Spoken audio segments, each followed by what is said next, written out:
Keith Tharkenberg Farms here. We're approaching the end of the season, so I've been doing some research on some new products to use next season. Let me show you what I'm doing here. Right now we're hanging out in the greenhouse because it is very windy outside. Pretty nice. Let me show you what we got.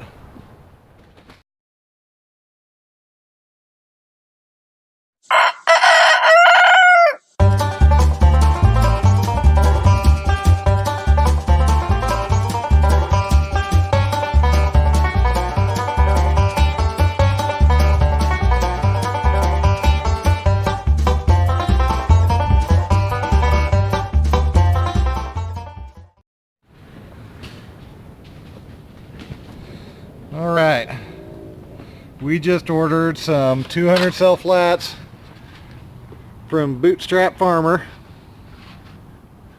Very durable, very heavy duty.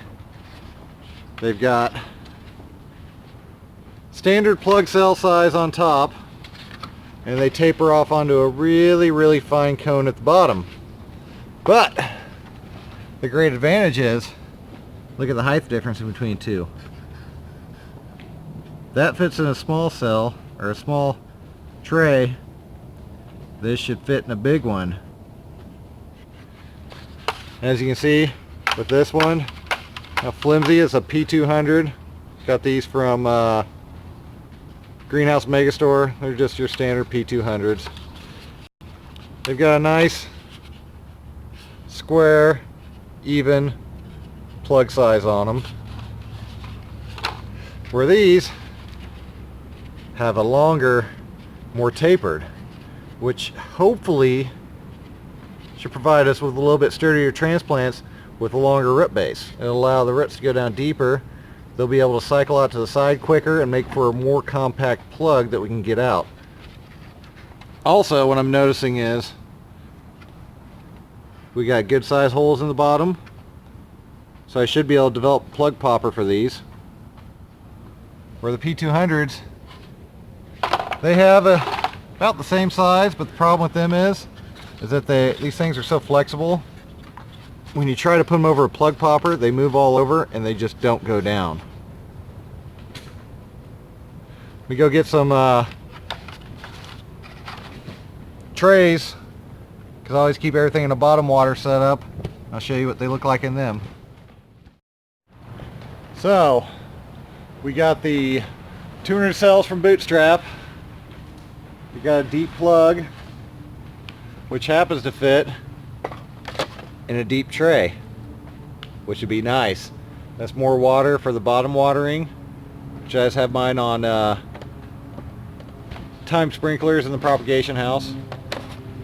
In here, I get a little bit of movement, but I think after those are full, it shouldn't be much of a problem.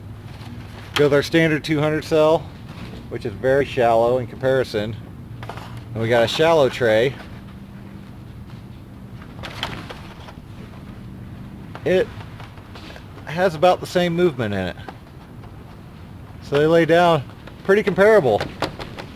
Biggest advantage would be we got more room for water, so on a sunny day we don't have to worry about this tray where it can only hold an inch evaporating too quickly and having them dry up, where this can hold more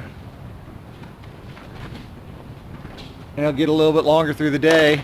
And since they're coned down so far, we're not going to really drown it, because the majority of its root mass is going to be up at the top. We're just going to have our main taproot going towards the bottom. But the real proof will be here next season.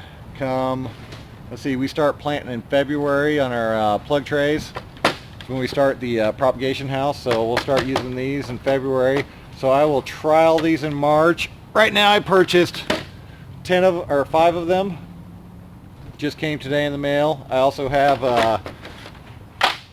some of the flats coming from Bootstrap that are the deep ones. Those should be here Monday, so we'll see if they fit a little differently. If they do, I'll let you know. But all in all, I think that is a lot better than these flimsy things right here. in cost comparison, these are about $1.50 a piece, and they last maybe one season. These are $5. Let me get that off there. A piece, which is really kind of pricey, but I imagine we'll get at least 5 seasons out of them. And if I can get a plug popper to go through those holes on the bottom, then that will make all the difference in the world, because it'll save time and the extra cost per tray will be well worth it. Well, hope you all like what you saw here today. If you did, don't forget to like and subscribe. Thank y'all. Have a good day.